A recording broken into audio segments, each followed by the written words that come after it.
Bien, en esta sesión vamos a presentar paso a paso cómo se realiza un ensayo de tracción.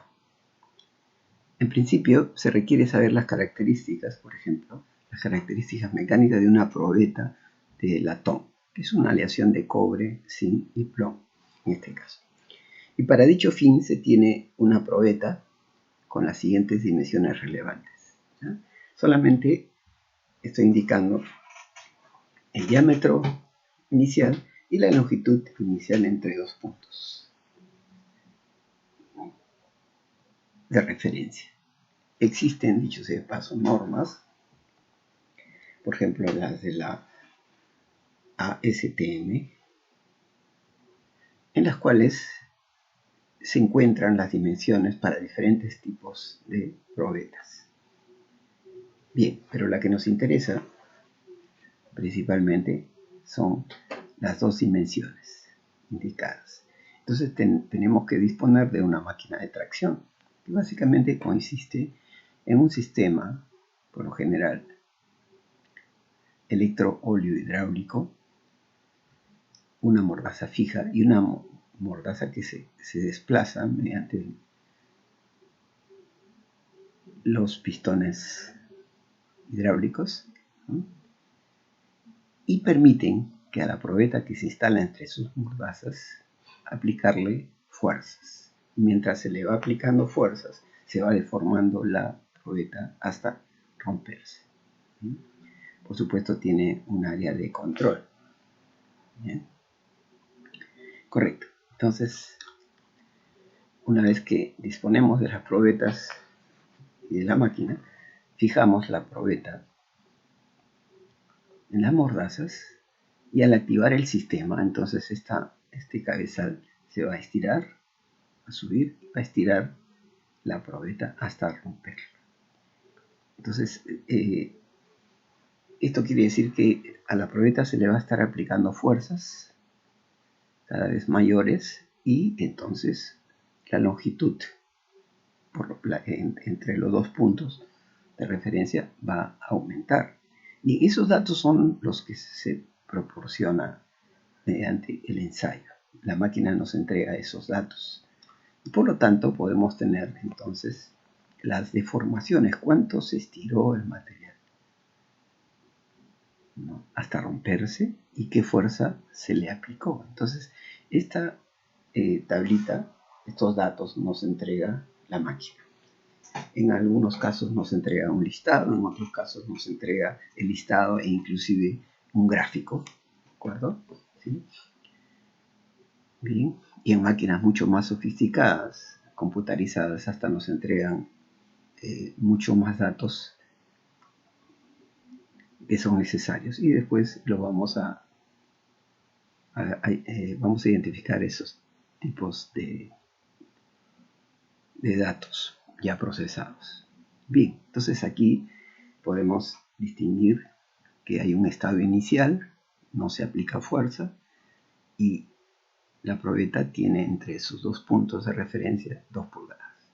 En la medida que se estira, fíjense, aumenta la fuerza y hay una fuerza máxima.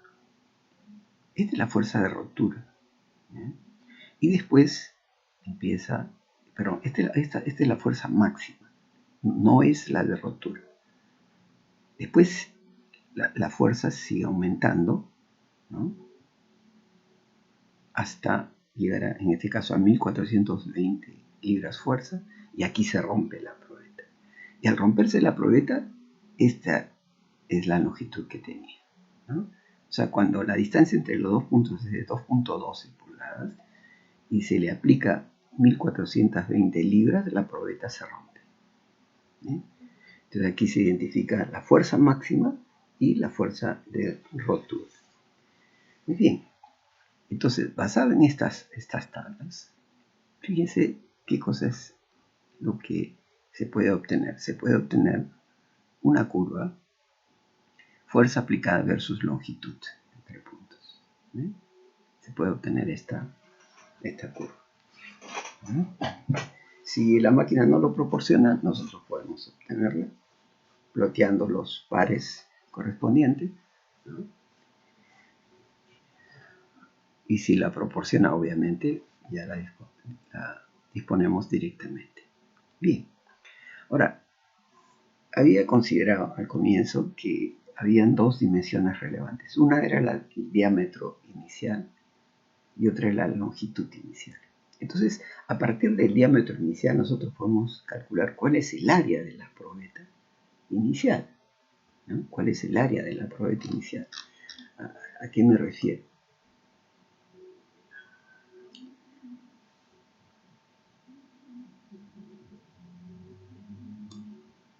Como esta es una sección redonda, entonces se puede calcular el área a partir del diámetro. ¿Bien? ¿Correcto?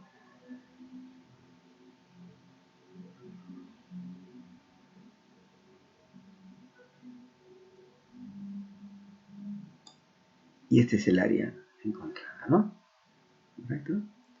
Bien. Entonces, como conocemos las longitudes aplicadas a cada longitud se resta de la longitud inicial y eso se llama deformación. La deformación o alargamiento. ¿Ya? También se le dice alargamiento o deformación. ¿Bien? Entonces cada una de estas longitudes se le resta de la longitud inicial y obtenemos cuánto se estiró, ¿no? El estiramiento, el alargamiento, la deformación. ¿De acuerdo? Bien. Ahora, si esta deformación, cada una de estas deformaciones, la dividimos entre la longitud inicial, ya conocida, vamos a tener una variable que se llama deformación unitaria, la cantidad de alargamiento por cada unidad de longitud. Ese es lo que significa. Repito, la deformación unitaria vendría a ser cuánto se deformó por cada unidad de longitud. ¿Okay? Listo. Y cada fuerza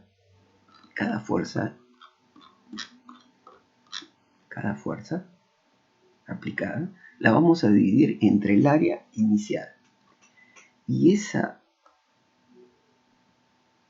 fuerza dividida entre el área inicial nos va a dar esta variable que se llama el esfuerzo. Quiere decir cuánto es la fuerza por cada unidad de área inicial. Bien, listo. Entonces ya tenemos, a partir de los datos que nos proporciona la máquina de ensayos, la posibilidad de calcular la deformación unitaria y su correspondiente esfuerzo. Quiere decir que cuando se aplica, por ejemplo, 7419.38 libras por pulgada cuadrado, entonces hay una deformación de 0.01187. ¿Bien? Esa es la idea. Entonces podemos ya encontrar esta curva. Bien. Esta curva, ¿sí?, se llama la curva esfuerzo-deformación de ingeniería. ¿Ya? Esfuerzo y deformación de ingeniería. ¿Y cómo saben que es de ingeniería? ¿Por qué? Porque se utiliza para encontrar el esfuerzo el área inicial. ¿De acuerdo? El área inicial. ¿Bien? Y esto es muy útil para los diseños de ingeniería. Aquí también, dicho sea de paso, podemos encontrar el esfuerzo máximo y el esfuerzo de rotura. O sea, a este esfuerzo ya se rompe el material. ¿Bien? ¿Perfecto? Y su correspondiente deformación unitaria, ¿no? Bien.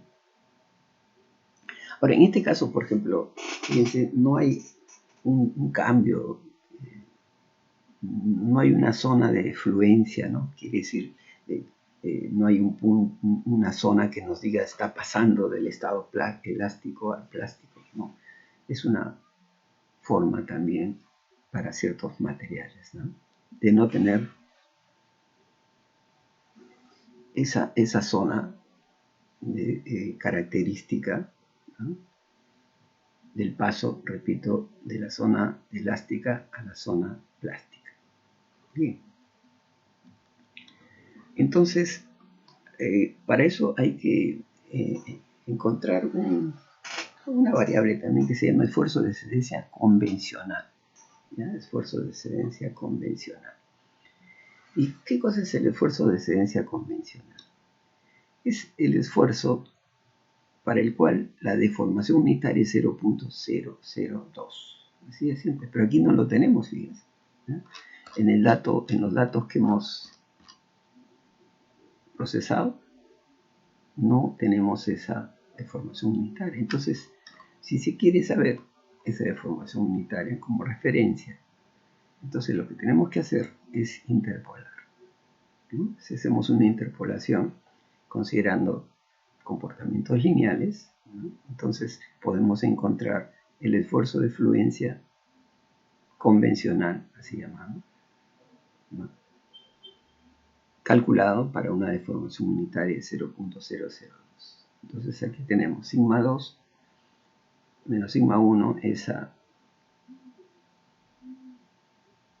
deformación unitaria 2 menos deformación unitaria 1, ¿sí? Como el esfuerzo a 0.02 es igual a la deformación unitaria 0.02. Bien, entonces aquí está el esfuerzo convencional como referencia. Ahora, el esfuerzo máximo también se le conoce como resistencia a la tracción o resistencia a la tensión. ¿De acuerdo? Entonces, de la tabla vemos que el esfuerzo máximo, en este caso, es 13.684 libras fuerza por pulgada cuadrada. Entonces, este es el esfuerzo máximo. De frente lo podemos obtener. Aquí está. Bien. También es importante calcular el módulo de elasticidad. El módulo de elasticidad vendría a ser ¿qué cosa? La pendiente de la recta tangente que une a los puntos que tienen un correlato lineal. Es decir, que hay una relación lineal entre el esfuerzo y la deformación unitaria. Entonces, para eso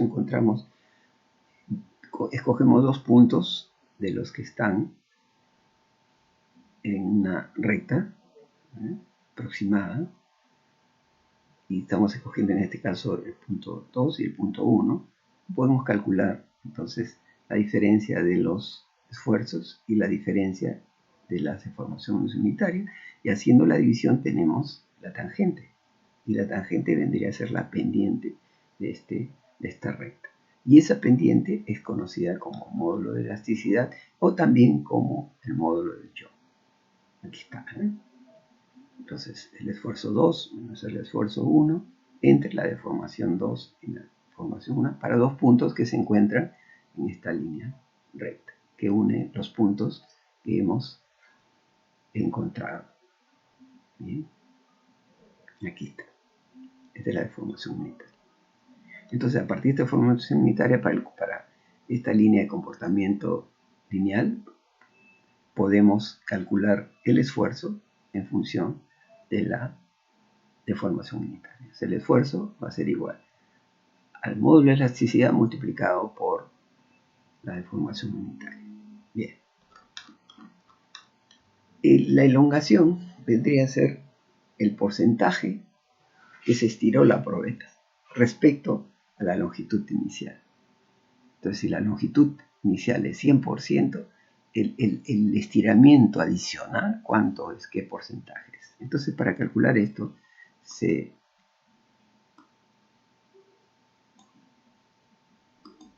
aplica el siguiente modelo. La longitud final menos la longitud inicial vendría a ser la deformación neta, ¿no? La deformación neta entre la longitud inicial por 100 vendría a ser el porcentaje.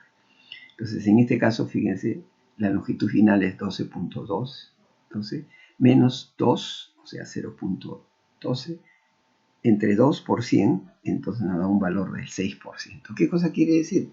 Que si la longitud inicial es 100%, entonces la deformación es el 6%, ¿no?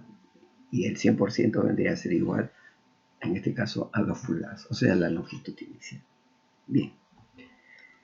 La reducción de área también es importante, ¿sí? ¿Y cómo se puede calcular?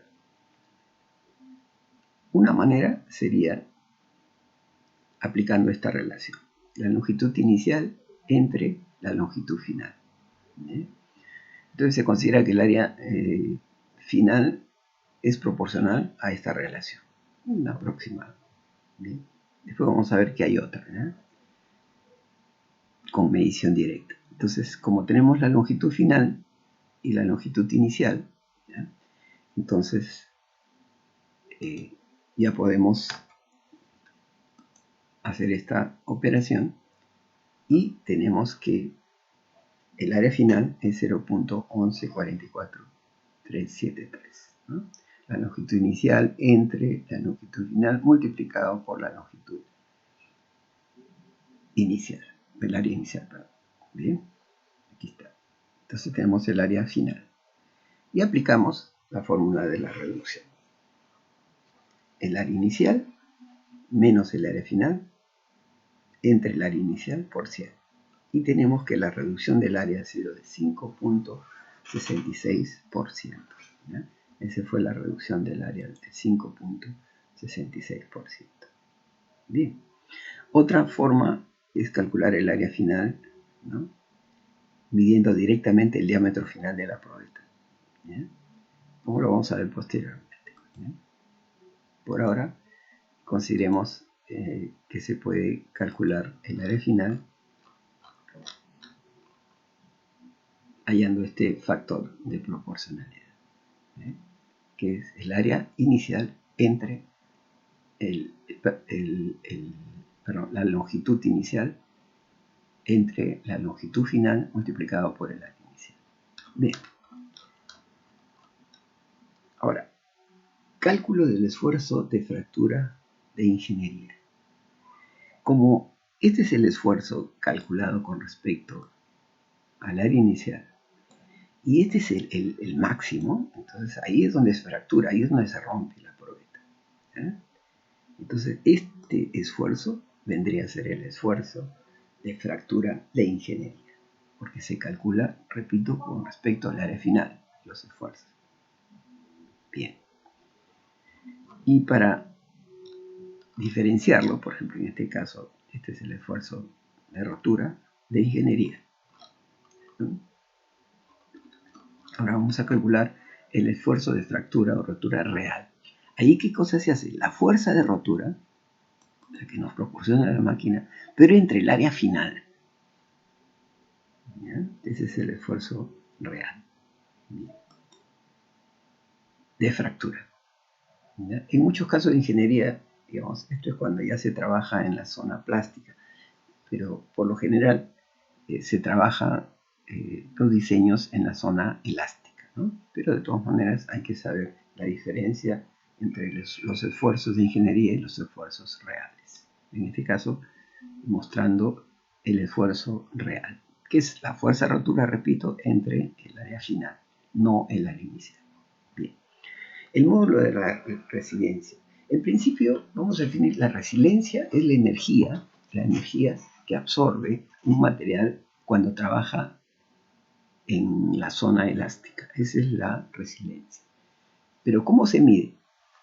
Se mide mediante el llamado módulo de resiliencia. Y el módulo de resiliencia, ¿qué cosa es? La cantidad de energía que absorbe, en este caso la probeta, por cada unidad de volumen. ¿Ya? Y se puede calcular mediante esta fórmula. Y esa fórmula, a su vez, ¿qué representa? Representa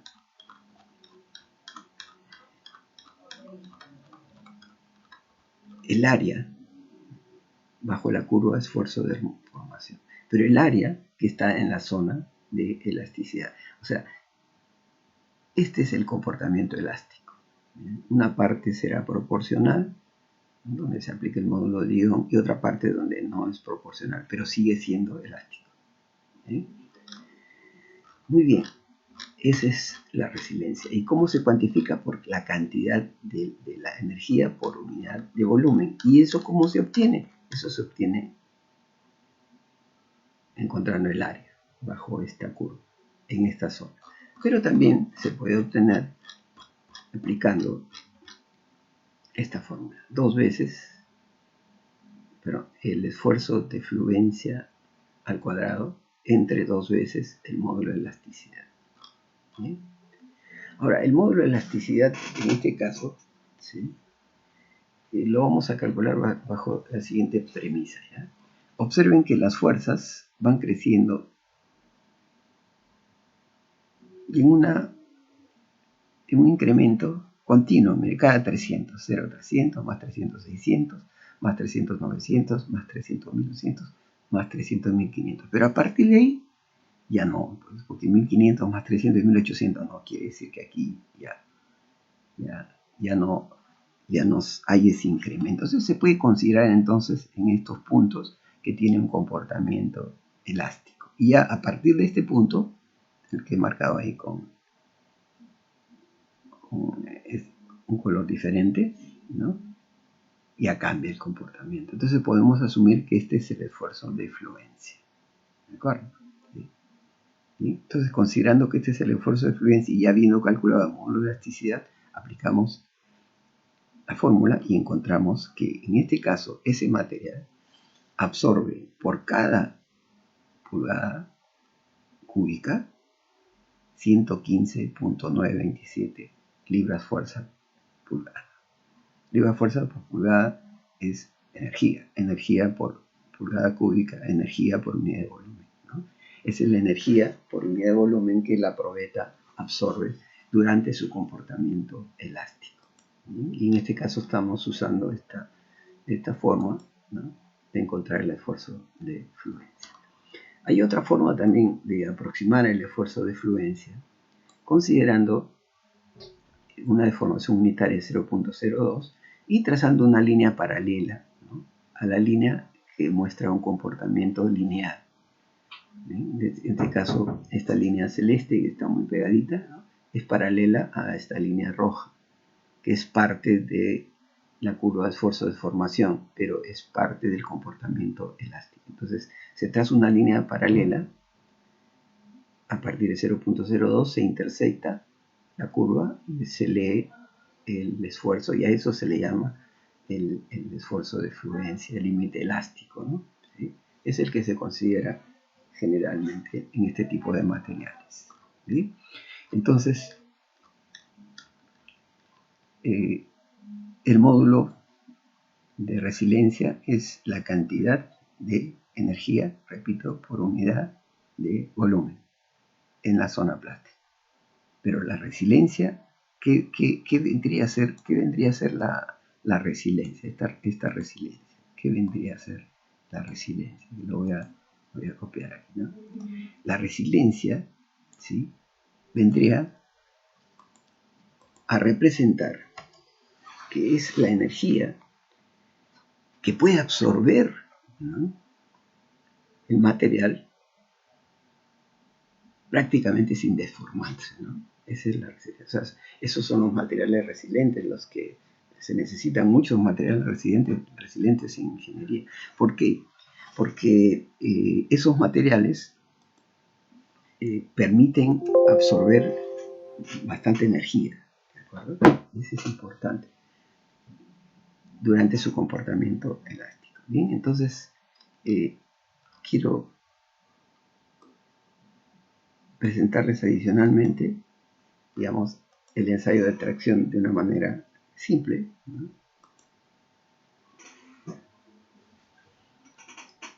¿Y en qué consiste? En tener las probetas, ¿cierto?, de diferentes materiales: cobre, aluminio, latón, acero, bronce, en fin. Pero existen normas técnicas en las cuales podemos encontrar las dimensiones totales. Y dependiendo de las normas y del sistema que utilicemos, las medidas estarán en sistema métrico o en sistema americano. ¿Sí? Necesitamos, por ejemplo, una máquina de tracción, por ejemplo acá, con sus puntos importantes. Esto es el tablero de mando hidráulico, donde se regula la presión y el flujo. Este es el dial, donde nos indica la fuerza. Este es el tablero de mando para arrancar y parar la máquina. Y adicionalmente aquí estén el cabezal fijo, el cabezal móvil que se mueve con los cilindros hidráulicos, y también un dispositivo que permite medir el alargamiento que se adapta a la máquina cuando se instala la probeta. ¿Bien? Y la fuente de energía. Entonces, una vez maquinada la probeta, entonces comprobamos el diámetro inicial y la longitud, ¿no? Con los calibradores, por ejemplo, con los correspondientes. Bien, colocamos a la máquina las probetas, ¿sí? Y empezamos a aplicarle carga. Entonces la probeta inicialmente se estirará, ¿sí? Sin cambiar significativamente el área, pero después ya va a empezar a cambiar el área, fíjense, hasta que se rompe. Mientras está subiendo aquí el dial, va aumentando la lectura de la fuerza, y va a ir el momento en que ya se rompe, y entonces ya no hay fuerza aplicada, y la aguja regresó. Pero nos deja la otra aguja que era arrastrada por esta aguja móvil, ¿eh? Y la deja ahí porque eso nos indica cuál es la fuerza a la cual se rompe el material, ¿no? Entonces estamos permanentemente registrando las fuerzas y están permanentemente registrando la longitud del alargamiento. Por eso nos proporciona los valores de las fuerzas y la longitud a partir de las cuales se determinan las deformaciones unitarias, los esfuerzos aplicados, etcétera, etcétera, ¿no?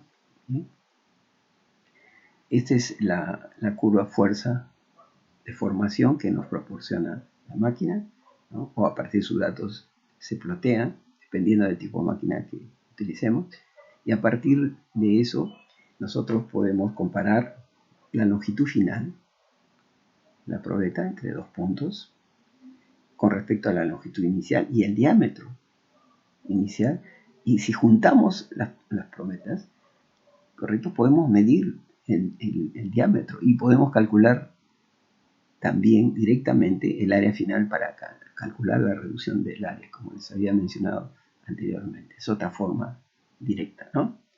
Bien, entonces a partir de estas dimensiones podemos calcular todas las deformaciones unitarias, los esfuerzos, y hacer todo lo que hemos visto en los cálculos anteriores. Bien.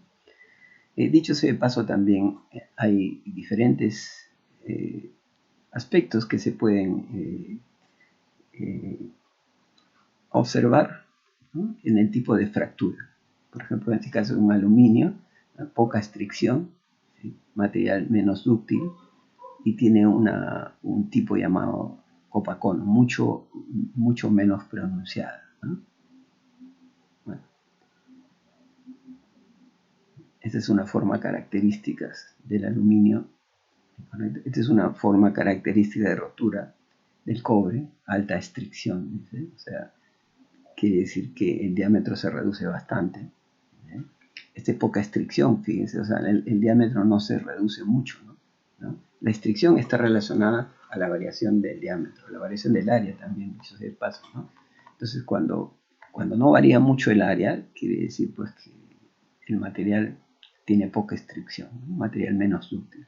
Cuando el área decrece, es material dúctil, ¿no? Aquí tenemos, por ejemplo, un acero de mayor estricción, ¿no? O sea, quiere decir el área se reduce más todavía, o sea, se estira más el material y su área cambia, ¿eh? Mayor estricción, material muy dúctil, ¿no? ¿Sí?